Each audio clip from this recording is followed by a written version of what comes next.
GSTR 1 कैसे file करते हैं रिटर्न, और वो भी पूरा डिटेल में हम समझेंगे। इसका 11th ड्यू डेट होता है जीएसटी रिटर्न फाइल करने का। तो सबसे पहले आपको क्या करना है, gst.gov.in की वेबसाइट पे जाना है। कुछ ऐसा होम पेज आपको शो हो जाएगा। आपको ये पेज लॉगिन करना है। लॉगिन करने के बाद आपको अपना क्रेडेंशियल्स यहाँ पे इनपुट करने हैं। फिर आपको जाना है सर्विसेज, लेजर, और आप रिटर्न्स पे जाएंगे, रिटर्न्स डैशबोर्ड। यहाँ पे आपको अपना फाइनेंशियल ईयर सेलेक्ट करना है। देन क्वार्टर सेलेक्ट करना है, किस क्वार्टर के लिए आप रिटर्न फाइल कर रहे हैं। यहाँ पे फॉर एग्जांपल के लिए मैंने थर्ड क्वार्टर सेलेक्ट किया हुआ है। एंड देन आपको सेलेक्ट करना है month. Then you need to click on search button. तो आपके सामने ये सारा डिटेल्स ओपन हो जाएगा कि आपको किस मंथ के लिए जीएसटी रिटर्न फाइल करना है। देन आपको क्लिक करना है प्रिपेयर ऑनलाइन पे। अब यहां से आप देख सकते हैं यहाँ पे पूरा GSTR 1, दैट मीन्स आपको यहाँ पे सप्लाई की डिटेल्स देनी है।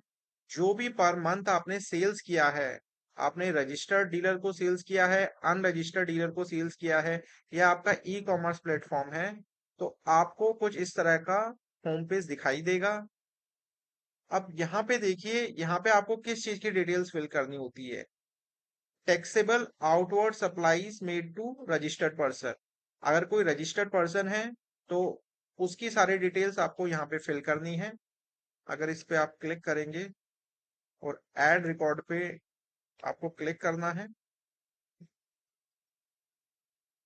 और आपका इंट्रास्टेट सप्लाई है, रिवर्स चार्ज उसमें अप्लाई होता है या नहीं, उसके अकॉर्डिंग जीएसटीएन रिसिपेंट का क्या है, invoice number, place of supply क्या है, इनवॉइस वैल्यू क्या था, ये सारा डिटेल्स आपको डाल के सेव कर देना है। Then go back. अभी मैंने सेव नहीं किया है because just it's a dummy example, just to make you understand how to file GST return. इस वाले पोर्शन में अगर invoice value more than 1 lakh का है और अनरजिस्टर्ड पर्सन को आपने सप्लाई करी है, तो यहाँ पे उसका डिटेल आएगा। यहाँ पे एक्सपोर्ट इनवॉइसेस का, और ये सबसे one of the important section I must say, because यहाँ पे अनरजिस्टर्ड डीलर, फॉर एग्जांपल अगर आप ई कॉमर्स प्लेटफॉर्म है, या आपका कोई शॉप है, या आपका कोई रेस्टोरेंट है, तो आपसे मोस्टली अनरजिस्टर्ड जो जीएसटी कस्टमर है वो परचेज करते हैं। तो उनका सारा डिटेल्स आपको इस कॉलम में लिखना है। ऐड रिकॉर्ड करके प्लेस ऑफ सप्लाई क्या था, taxable value, supply chain, rate, back, save करना है आपको ऐसे ही इनवॉइस वाइज। इसमें जस्ट मैं आपको एक वे बता रहा हूं कि किस टाइप से आपको करना है। अगर आपके 10 इनवॉइस है तो 10 की डिटेल्स आएगी, 50 है तो 50 की डिटेल्स आएगी, 100 है तो 100 की डिटेल्स, अनरजिस्टर्ड कस्टमर की डिटेल्स यहाँ पे आपको फिल करनी है। उसके बाद अगर आप कुछ ऐसी गुड्स में डील करते हैं जिसका निल रेटेड जीएसटी रेट है, उसका डिटेल्स यहाँ पे आएगा। क्रेडिट और debit note, credit mean sales return, debit मतलब परचेज रिटर्न। ठीक है, तो क्रेडिट नोट का डिटेल्स रजिस्टर्ड का इस सेगमेंट में आएगा, अनरजिस्टर्ड का इस सेगमेंट में आएगा।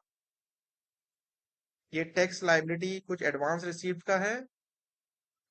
Advance amount received in the tax period for which invoice has not been issued. That means आपको कोई एडवांस रिसीव हो गया है, लेकिन उसका इनवॉइस अभी तक आपने इशू नहीं कर रहा है, तो उसका डिटेल्स यहाँ पे आएगा। ये कुछ एडजस्टमेंट का डिटेल्स, और ये इंपॉर्टेंट सेक्शन है एचएसएन वाइज। जिसको एचएसएन का मीनिंग नहीं पता, मैं थोड़ा सा इसे एक्सप्लेन कर देता हूँ। HSN means harmonised system of nomenclature. That means ये एक टाइप का यूनिक कोड होता है जो हमारी गवर्नमेंट एवरी प्रोडक्ट के लिए डिसाइड करती है। फॉर एग्जाम्पल अगर आप आर्टिफिशियल ज्वेलरी में डील करते हैं तो उसका प्रोडक्ट कोड अलग होगा। अगर आप सन ग्लासेस में डील करते हैं उसका अलग होगा। अगर आप किसी और कंपोनेंट में डील करते हैं तो उसका जीएसटी अलग होगा। तो जितने भी ई कॉमर्स के सेलर्स हैं उनको ये सारी डिटेल्स काफी केयरफुली फिल करनी पड़ती है। और उसके बाद